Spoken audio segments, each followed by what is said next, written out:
Hey, this is a quick tutorial or display of the head unit that I have for sale on Kijiji. Um, it's hard to see, but there is an eject button there, navigation button, a phone button. There's a volume knob, also the power knob. Then there's a little spot here for a SD card, USB, and audio video in. There's also a micro SD card right there which holds the navigation software. This is the main screen. It has radio, GPS, portable media, digital TV, CDC, I'm not quite sure what that is, DVD, Bluetooth, auxiliary, iPod, has Bluetooth audio. And at the next screen it has SD and USB, settings, and auxiliary. Inside settings you have a bunch of stuff which isn't really relevant, your GPS settings and all that. You could change language, it has just about every language. Volume, which is just your maximum volume you want to have. Your time and date, backlight, so you can adjust the brightness. Your amplifier settings, which is your treble, bass, MIDI, and sub. Also left, right, front, and rear. Also has a loud feature which boosts the loudness, and programmable presets. Steering wheel controls, if you get your steering wheel hooked up, you just program the buttons to what they do. Radio area, which is really relevant, and system information. For the system information, this does run off a Windows CE 6.0 base.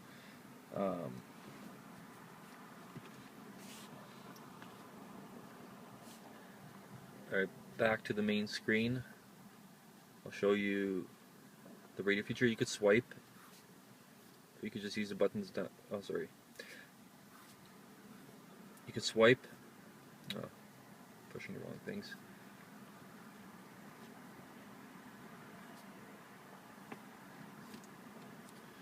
I guess you swipe on the bottom. You can swipe on the bottom, or push the little two dots. I still have the screen protector on there, so it doesn't feel as smooth as it would without the screen protector.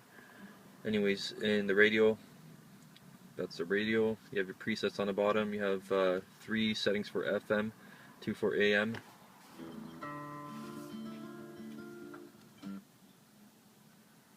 Coming up, Woodbine Racetrack. Visit today. Those are all your presets. You have a bunch of additional shortcut settings or buttons there for equalizer and all that stuff. That was radio, GPS. That loads up the GPS. That's how it looks when it's navigating you. Right now I don't have any routes entered. It's just showing me sitting there. You just exit it through there, through the power button, or push the nav there. That's the DVD screen. I don't currently have a DVD in there. I pushed nav by accident.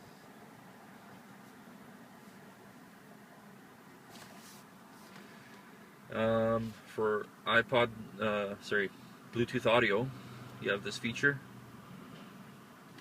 and I have it connected currently through Bluetooth, but I'm recording with my iPod, so I can't play.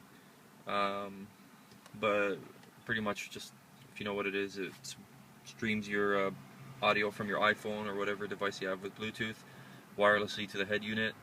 I have mine usually connected, so as soon as I come into the car, it automatically connects, and just I can play my music or YouTube or whatever I want off my iPhone, tablet, whatever it is. You could control it here, play, pause, stop, forward, back.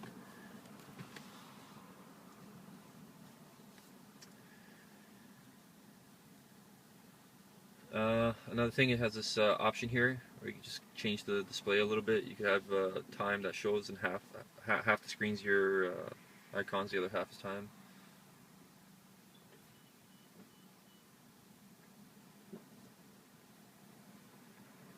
Or you could do, it shows you time and date, or just the logo of your car.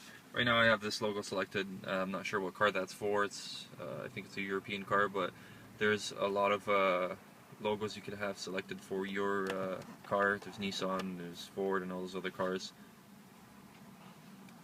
And that's very easy to do. You just do that in the settings. You don't have to connect it to a computer or anything. They're all preset in the system. That's pretty much it. It does have a backup camera. I don't have it installed right now. Backup camera, if you have it wired properly, correctly, it as soon as you go into reverse, it'll turn on and it'll show you the video feed. Or you could just have it hooked up to any of the video in ports. I believe there's 2 video in ports. There's 1 video out port. Actually, I think there's 3 video in. There's 2 in the back and the 1 in the front.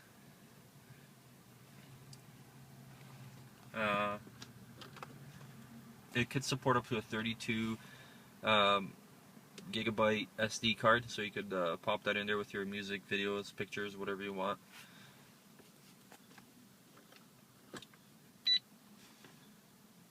Just gonna bring up the screen for the nav. This is the iGo software it's running right now. It's very easy to use, very easy to update. If you ever need to update it, you just go on our website, download the update, put it on the SD card or micro SD in your set. They come out with updates quite often. It was up to date when I purchased it. They did come up with a new update, and so you could get it if you want. It's usually there isn't any major changes. The actual nav software has a couple other features. It has our settings. It has its own music player, picture viewer, calculator, fuel consumption, sunrise, sunset, shows you when it's going to be in your part of the world for the day that you're on. It has a trip monitor, unit converter, the feature for clothing if you want to enter your clothing sizes and all that, so in case you go shopping you can check up what size shirt you are or whatever. And country information, just has a bunch of countries you could select, and it tells you any information, speed limits on their streets and all that, maximum blood alcohol content level, and any rules they require in a country. Not really useful unless you're traveling around a lot.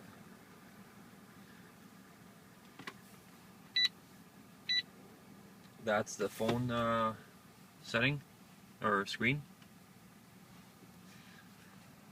If you have an iPhone or any other smartphone, or actually most phones will have this feature, but it automatically uploads your phone book. I don't have mine. Actually, I do. It automatically uploads your phone book, so you just could select the numbers from there, call them from there. That's the dial pad for it. It's very simple, straightforward to use. You could have multiple devices paired to this. You could have 2 phones paired to it. And that's pretty much it. I can't show you the... Okay, well, that's the auxiliary in. That's auxiliary in 2. I believe this is for the video, audio video in from the front port.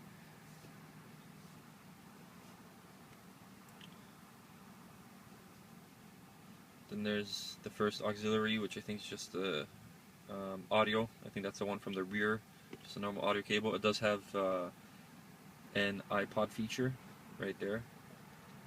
You can plug in any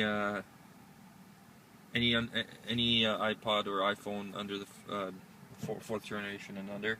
The new iPod 5 does not work with it, or at least I don't think so. I tried asking around people if you know if there's any way to get it to work, but no one really knows. Well, maybe in the future it'll be possible if they come up with an adapter for the iPod 5, or sorry, iPhone 5. Alright, that's pretty much it. It's very quick, very easy to use. Buttons, they're pretty much, as soon as you touch them, they go on.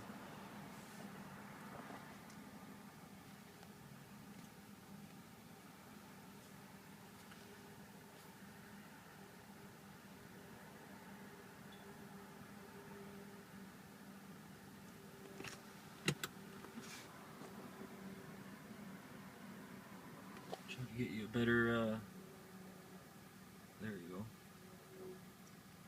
I just kind of have it installed in my, I just kind of placed in my vehicle, since I don't have it mounted properly, as I'm not looking to keep it, I'm just selling it.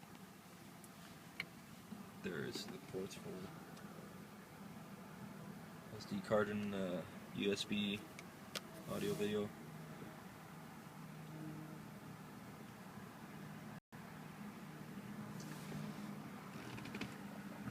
The CD is just on the very top of the unit, so it pops in and out.